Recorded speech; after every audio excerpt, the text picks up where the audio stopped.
როგორ ხატავს ამ თავის ამ უცნაურ ნაცრისფერ მკვდარ ქალაქს, მკვდარი ბრჭყალებში ფერში. აი, თავისი ფერი აქვს, თავისი კოლორი გააჩნია ამ ხატვას რა.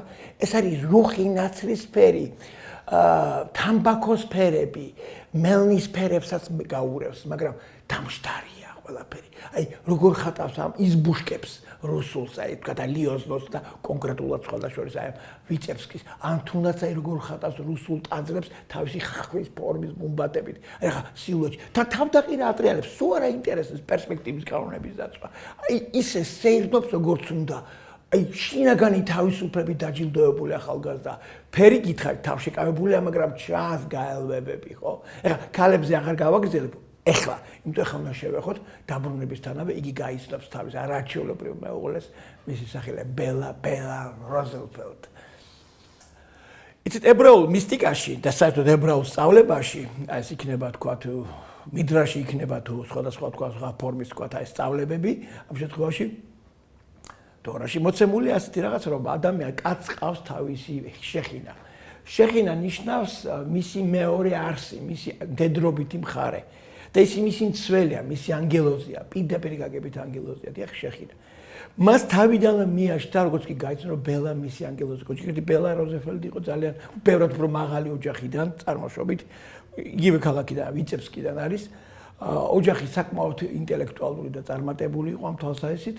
ბელა იყო ძალიან ლამაზი, ძალიან კოხტა და სიმპათიური.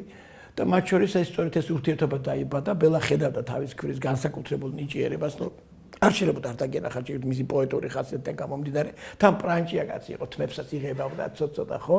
მაგრამ ბელას შემთხვევაში უკვე ამ ფაქტორმა მოიკლო, რა თქმა უნდა, ბელა გახდა მისი მართლა შეხინა, მასე ფარველი ანგელოზი და უნდა ნახოთ როგორ ხატავს ბელას. ბელა სხვა არ მალავს კიდევაც მის ეროტიკულ ვნებიან დამოკიდებულებას ბელა დახატულიც ყავს, თქვა, აი ვიცკეპსკის თავზე, თქვა, როგორ არის ბელა შიშველის სხეული, ბზურგიდან დახატული რაღაც, აი ველასკესის ვენუსის არიყოს. მაგრამ ეს რაღაცა უცნაურია, მისი ფიგურები დაფრინავენ. ერთ ქალაქის ერთი ნაწილი ჭერზეა დახატული, ქალაქის მეორე ნაწილი საგნები დაფრინავენ. უცნაურია, მაგალითად, მისი ბელას პერიოდში დახატული, ბელას სიყვარულის პირველ პერიოდში დახატული, მისი არაჩვეულებრივი ფერწერული ქმნილება გასეირნება. თვითონ დგას და ბელას ჰაერში ატრიალებს, უკან ვიცებსკის მინდვრები, ვიცებსკი და მინდვრები ცაში ატრიალებს. ან მეორე მომენტი დაბადების დღე. ბელა მოვიდა თუ არა სახში, ეს ყველაფერი ძალიან ლამაზია, მაგრამ ცხოვრება არც ისე ლამაზი ქონდა. ძალიან გაჭირებული იყო, ძალიან გაჭირებული მეგობრებო. აი წარმოუდგენელია. ერთხელ სახში მოვიდა და ბელამ გამოუცხომა დაბადების დღისთვის ნამსხარი. თქვენ არიცით რა საოცრება, თვითონ აწეულია ჰაერში, ლევიტაციაშია რა. წმიდა ტერეზაა რა არის, ვერ გავიგე, ესე იგი ამ შემთხვევაში. მარკი და აი რაღაცა მიფრინავს ჭერიდა და აი ესე კოცლის ტუჩებში თავდაყირა. აი ესე გადმოდის.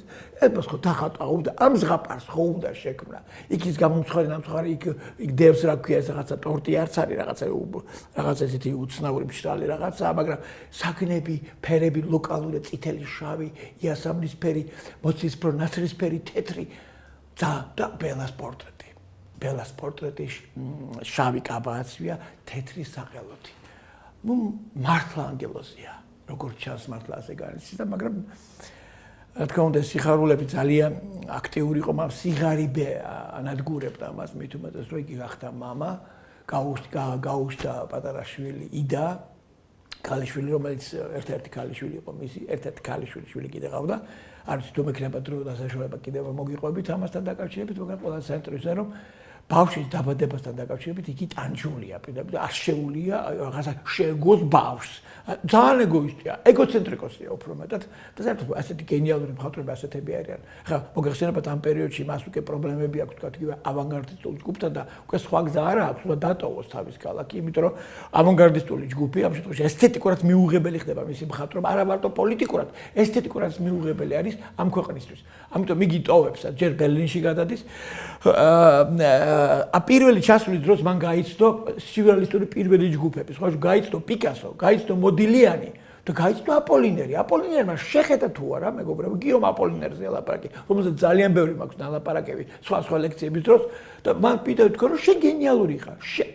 არის ესეთი ვერსია, რომ ცნება სიურრეალიზმი აპოლინერმა პირველად გამოიყენა მასთან მიმართებაში. თუმცა ამ ცნების სხვა ვერსიები არსებობს მისი წარმოშობის და წარმოქმნის შესახებ.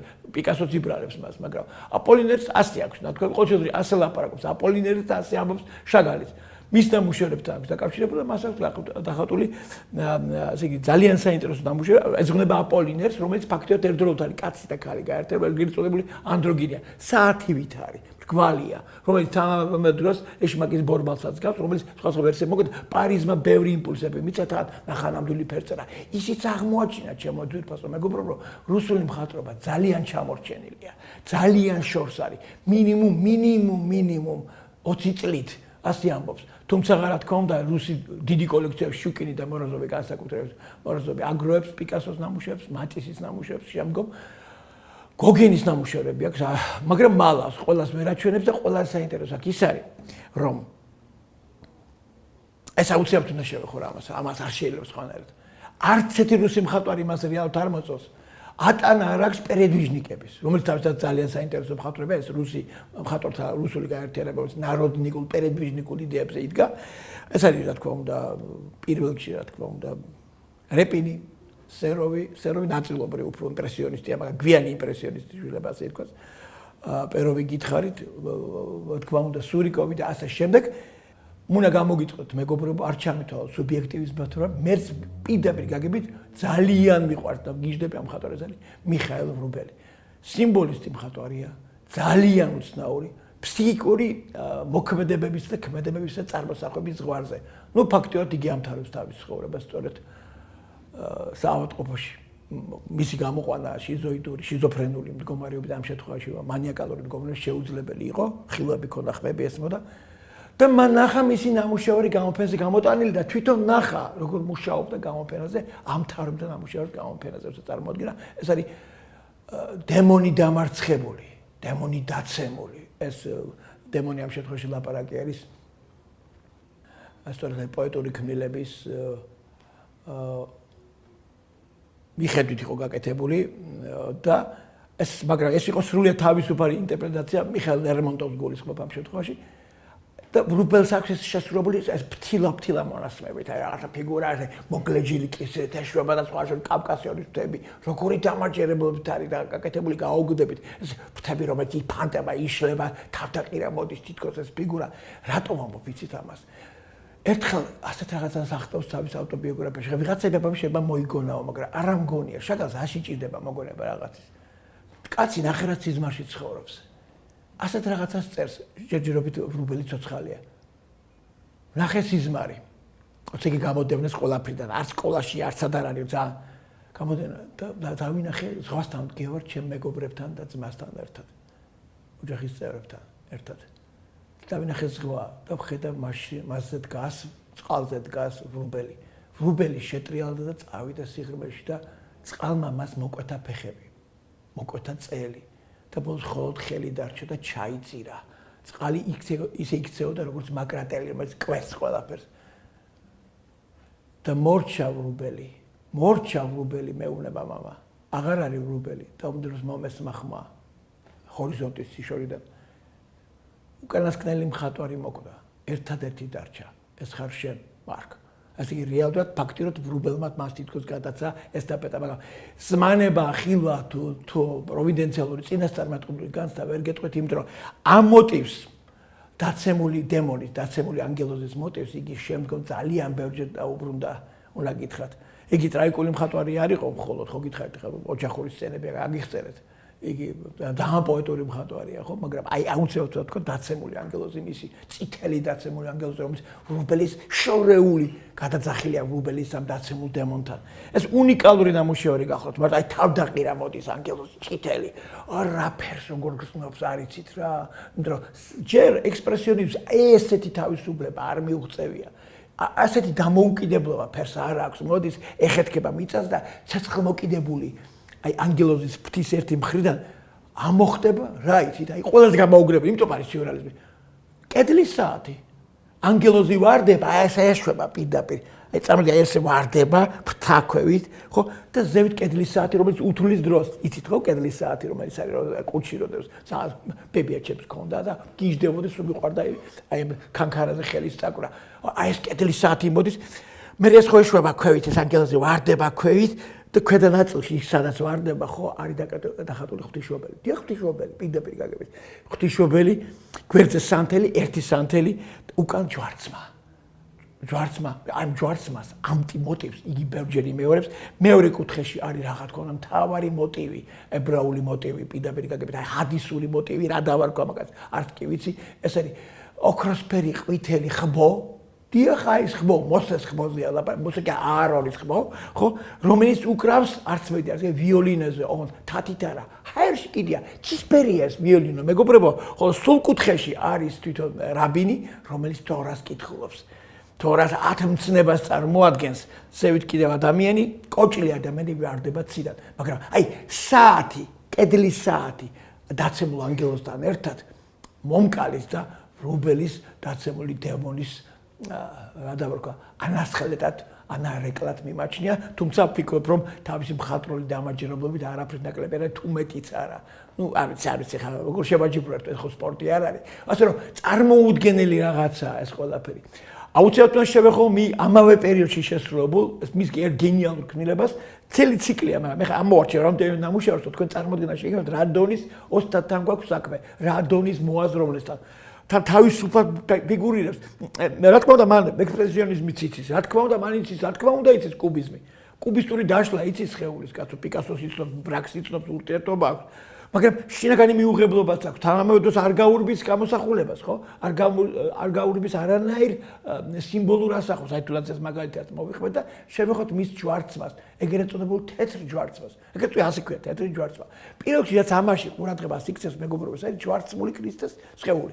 ეს სხვაგანაც აქვს, ხოთა შორის ასე. ქრისტე არის ჯვარზე გაკრული, შუაში, დიახ, ამას ებრაელი კაცი ხატავს. რამდენად ამაღლებულია, ხო? რამე კონკრეტული რა დავარქვა კონფესიური მიდრეკილებია ესე გარემო. ოღონდ მას ქვედა ნაწილში, სადაც ასე ვთქვათ, იმ ადგილზე წელის ადგილზე დაფარული აქვს არც მეტი არც არაფერი ისი თალესით. თალესი სწორედ ეს ის ნაჭერია, რომლებიც რაბინს თორის კითხვის დროს თავზე აქვს ხოლმე ჩამოფარებული. ისი თალესით არის დაფარული ცენტრალური ნაწილი სხეულის. ისე ფაქტობრივად თითქოს ხაზგასმულია, რომ ქრისტე ებრაულ, იუდეურ საწყისზე აღმოცენდა როგორც ასეთი. თავზე მას არა აქვს რაღაც თქმა უნდა ქრისტეს ისე ეკლიანი გვირგვინი, მას აქვს რაღაცა ჩალმასავით თეთრი ნაჭერი, რომელიც ასევე ნიშნავს განთავისუფლებულ აზრებს სიბინძურისაგან, ყოველდღიურობისაგან. მაგრამ რა ხდება გარშემო? საშინელება ხდება, მეგობრებო. მისგან, მაცხოვრისგან, ასე ქრისტესგან, ასე მარცხენა კუთხეში თქვენ ხედავთ სინაგოგას, რომელიც იწვის. თქვენ ხედავთ ფაქტიურად წმიდა და წმიდას, რომელშიც ცეცხლი უკიდია. საშინელება ხდება ხოლმე უკან. აი მას სხვა შორის თავის დროზე გამავაცა, როცა დავატვალიერე. დახატული არის არც მეტი, არც ეგრე ლიტვის დროშა. ჩემთვის ვკითხე მაშინ, ლიტვის დროშაა, თავიდან რომ აღმოჩნდეს ლიტვის დროშაა. ლიტვის დამოუკიდებელი დემოკრატიული რესპუბლიკის დროშა, ესე იგი პირველი მსოფლიო ომის შემდეგ. ლიტვამ ხო დამოუკიდებლობას მიაღწია. და ეს მისი დროშაა. და სხვა შე ვიწებსკი გადაეცა ამ შემთხვევაში დამოუკიდებელი რესპუბლიკა ლიტვას, ლიტუანიას, ხო? და ყველა საინტერესო ის არის, რომ თვითონ ლიტველად გრძნობდა თავის თავს, ამ ყოველში აღიქვავდა და დაცულობას აქ უნდა აკეცებდა. მე ვერ გეტყვით, მაგრამ ძალიან საინტერესოა ეს ყველაფერი. ლიტვის დროშაა იქ და იქ ყველაფერი ცეცხლში იწვის. მეორე მხარეს კიდევ ხედავთ, ну იგივე ჯვარცმის თავზე იქ რაბინებია, თქვა ებრაელები იწვის, დადგურდება ყველაფერი. შორულად ფერიცვალების სცენას მოგაგონებთ, მას ამბებს ფერიცვალება კი არა, ჯვარცმა, დამწვარი ვიწებსკის ქალაქის სახლები, რაღაცა იზბუშკები, გამაოგნებელია თვითონ თავის დრამატულობით. ქვევით მისი საყვარელი ხატსახია, ხოთა შორის გუდიანი კაცი, მეძოლმანი. აი გუდიანი კაცი ჩემ ბავშვობაში ასე აშინებდა ხოლმე მახსოვს ბებიები შვილიშვილებს, ხო, გუდიანი კაცი, გუდიანი კაცი წაგიყვანს, ხო? ისი მეძოლმანი კაცები, ფაქტიურად ეს ეგრეთ წოდებული მარადიული მოხეტიალე სულის, მარადიული ურიას სახე იყო, ეგრეთ წოდებული აგასფეროსის. აი ვინც იცის ახლა მე რას ვლაპარაკობ, მიხვდება თვითონ თავის თავს აგასფეროსად განიცდის მოხეტიალე ებრაელად. მარადიული ურია. ო, რა საინტერესოა, ხო? თავისთავად თვითონაც მოხეტიალია ბერლინი, პარიზი, ამერიკა ისე პარიზი, რაც ვერისვე ისე რუსეთში უნდა თელესამყარო ერთად აღებული ფერადოვნება მისი იცვლება. ნუ არ ვიცი ხა რამდენად დამაჯერებად აგიხწერეთ ეს გენიალური ქმნილება, მაგრამ საოცრება ეს ყველაფერი ერთად აღებული ქმნის აი არანორმალურად საინტერესო ნამუშევარს რევოლუცია. აქაც ძალიან ბევრი ტკივილია. დაუსრულებლად თვლიდა თვითონ ამ ნამუშევარს იქ რუსეთის დემოკრატიული რესპუბლიკის დროში, აი ეს რომელიც ხა დღეს აქვს პუტინს, ხო? მაგრამ რეალურად იქ თავდაყირა უჭირავს ადამიანს იგი, უფრო თავდაყირა ადამიანს უჭირავს იგი. აქაც ჩანს მისი ფარულთქმის საოცარი უნარები და ინტუიცია, არაჩვეულებრივი ინტუიცია. ნუ თავის ცოლთან ურთიერთობაში შესანიშნავი ურთიერთობა აქვს, ცოლი მისი ფაქტობრივად ყველაფერია. ის კი არა სანამ დატოვებდა ყველაფერს აკეთებდა რომ მისი დატოვებდა რუსეთს საბჭოთა რუსეთს ყველაფერს აკეთებდა რომ მისი ცოლის ოჯახი გადაერჩინა, მაგრამ მას ხო ქონდა გარკვეული პოზიციები, სანამ მას განდევნიდა, ესე იგი მალევიჩი დაასმენდა, ასე ვთქვათ, ჩეკაში, ხო? ასე რეალურად ეგ არ გამოუვიდა. მე ძალიან მიყვარს მისი აი ამ პერიოდში შესრულებული ნამუშევარი, აი როგორ თქვა, წამებული ორივე ნაპირზე. აქაც და იქაც ასეთი ნამუშევარია მისი აი შესანიშნავი ნამუშევარი გახლავთ. სხვა შორის ამავე პერიოდში მან მიუძღვა ერთი პოეტური ნამუშევარი, არ შემიძლია არ ვახსენოთ და კარგი იქნება თუ ამას რეპროდუქციაში ვნახოთ. ეს არის სახლი მწვანე თვალით. სახლს თვალი. სახლს თითქოს თავის სული აქვს. ეს მხოლოდ აი ამ კაცს გენიალურ კაცს შეუძლია გააკეთოს. და რა თქმა უნდა მისი აი ყოველ ძალიან დრამატული სურათი, ეგრეთ წოდებული ობსესიონ. ეს იგი ფაქტიურად დატყვევება, დაკავება. აი ამ სურათში ხედავთ, ეს იგი ჩვეულებრივია სახლი ამ შემთხვევაში, აი იზბუშკა რუსული. ნუ ხატაც არ არის იზბუშკა, რომელისგან გამორბის ფაქტიურად ურემი, ეს წითელი ტონები. როგორ აქვს დაწერილი სკალად და მძიმედ, ხო? და მწვანე ჯვარცმა დახეთქებული მიწაზე, ეს სახლი თითქოს სახლმა გადაუარზეთ და რა თქმა უნდა წინ თქვენ ხედავთ სასანთლეს, რომელიც ხელში უჭირავს 3 სანთელი, აქ არ არის 6, აქ არ არის 7. ხო, დამავიწყე, კიდევ დამავიწყე, რომ მას დახატული აქვს ამ პერიოდში შესანიშნავი ავტოპორტრეტი 7 თითით. ეხლა ვიღაცა იტყვის 7 თითი რა ვერ დაითვალა. მეგობრებო, მიხვდით ეს მხატვარი აზროვნებს სიმბოლო ხატსახეებით. ერთდროულად საოცარია. 7 თითი ნიშნავს, რომ ღმერთის ხელი ხატავს. მისი თითებიდან ღმერთის ხელი ხატავს. ეს რა თქმა უნდა მენორაა, ხო? ეს ის სასანთლეა, ხო? 7 სასანთლე, სხვა მთავარი საკურთხეველზე ებრაულ წმინდათა წმინდის წინ ხო სწორედ ის დგას და ფაქტობრივად მისი ხელი, როგორც ღვთის ხელი, ისახატინებს მას. ნუ საოცარი ისტორიებია. ნუ რო ჩადის ახლა მოგეხსენებათ საფრანგეთში ძალიან სერიოზული პოზიციები აქვს და დაიკავებს თავის პოზიციას, როგორც უნდა დაიკავოს, მაგრამ მოდი ახლა მე ძალიან ბევრი სასაუბრო მაქვს ამასთან დაკავშირებით, მაგრამ არ დაგღლით. ერთ რამეს გეტყვით, რომ იგი თავის მეუღლესთან არაჩვეულებრივ ბელასთან ერთად და მართლა ბელა არა, მისი მცველია, მისი კარგი მენეჯერია, კარგად მუშაობს მასთან ერთად და წარმატებებს აღწევს. მაგრამ უკვე იწყება მეორე მსოფლიო ომი, რაც ყველაზე მთავარია, ესე იგი იწყება სერიოზული გადარჩევა, ასე ვთქვათ, მოდიან იტალიაში ფაშისტები და ნაცისტები გერმანიაში, კეთილგანწყობა გარკვეულ წლებში, აი ვიშის წლებში ამ შემთხვევაში გენერალ პატერნის ხელმძღვანელობის პერიოდში, რა თქმა უნდა, მშვენივრად ხდება ჩვენი გმირია მარკ შაგალი, რომ უნდა დატოვოს, რა თქმა უნდა, საფრანგეთი, დაცულობა აქ შეუძლებელია, პარიზში მას ვერ დაიცავს. ძალიან კარგი ურთიერთობა აქვს ამ პერიოდში, მას უდიდეს უნიჭერს ებრაული წარმოშობის მხატვართან, ეს არის ჰაიმ სუტინი რჩება და ნოითაც ამთავრებს ცხოვრებას, შემდგომ სხვა დროს ვილაპარაკოთ. ეს უცნაური კაცია ჰაიმ სუტინი და აი სწორედ ამ პერიოდში იგი ტოვებს საფრანგეთის პარტია გადადის ამერიკაში.